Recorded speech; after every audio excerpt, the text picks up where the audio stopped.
Servus Leid, ich bin's wieder, Eicher Läusel. Und ich bin der Papa. Wir waren dieses Wochenende am Samstag bei Weißwürst and Wheels. Nein, es heißt Wheels and Weißwürst.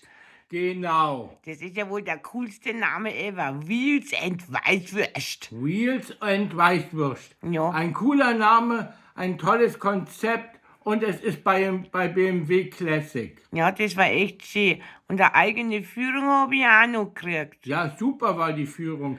Wir haben da ganz tolle Autos gesehen. Ja, und eins, das wollte ich unbedingt haben, das ist ein knallgrüner, so ein Sportwagen. Aber der Sportwagen war nicht zu verkaufen. Das sagst ja du bloß, weil du knickert bist. Nein, und die Autos in der Sammlung sind alle nicht zu verkaufen, Läusel. Na, ich weiß nicht. Alles hat seinen Preis, sag ich nur. Alles hat seinen Preis. Ja, und ich glaube, wenn es um den Preis geht, da willst du nicht das grüne Auto haben, sondern das gelbe, das auch Elvis hat. Ja, das gefällt mir schon auch sau gut, das stimmt. Ja. Aber das Grüne passt so farblich so gut zu mir. Ja, wir kaufen ein Auto wegen der Farbe. Also, wie blöd bist du denn? Na, also Entschuldigung, der Elvis hat das ja wegen der Schalfarbe gekauft. Nein, das war nicht der Elvis, das war ein anderer reicher Mensch. Ja, ihm, aber und dann darf ich jetzt nicht auch wegen der Farbe auf Auto kaufen, oder Nein, was? wir kaufen ein Auto nicht wegen der Farbe. Ja. Und ein Auto war noch dabei. Da müsst ihr dann in die Kommentare schreiben, ob ihr wisst, von welcher Serie das ist. Genau, das ist ein kleines Auto. Ja.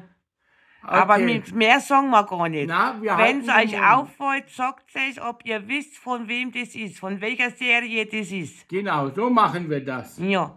Also nachher schaut euch die Beutel an, voll schöne Wheels. Ja. Und die Weißwürst waren auch gut. Ja, und hinten sind Bilder dran. Ja. Also nachher, Servus. Servus.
Willkommen zu Wheels and Weißwürst. Und heute schauen wir das hier an. Das ist eine sehr, sehr besondere Auto, sehr wertvolle Auto.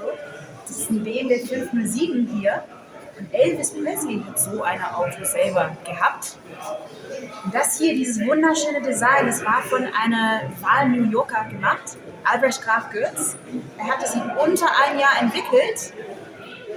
Und es war ein ziemlich, ziemlich teures Auto. Schauen wir mal, was denkst du? Also preislich hier, wir reden über 26.000 Deutschmark. In einem Zeitpunkt, wo man ein Auto von so für 25.000 Deutschmark konnte man ein Einfamilienhaus in Umkreis München kaufen. Also es ist schon ein bisschen viel. Heutzutage so ein Auto, es gibt nur ungefähr 221 davon. Stehen wir jetzt ungefähr 2 Millionen Euro. Also es ist schon ein bisschen hier. Und dieses Auto, diese besondere Farbe, man hat über 20 verschiedene Lackoptionen gehabt.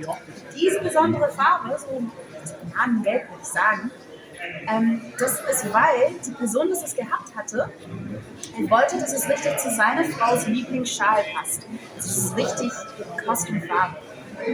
Also ich finde, wunderschöne Auto und auch eine von uns der wertvollsten in diesem gesamten Handel.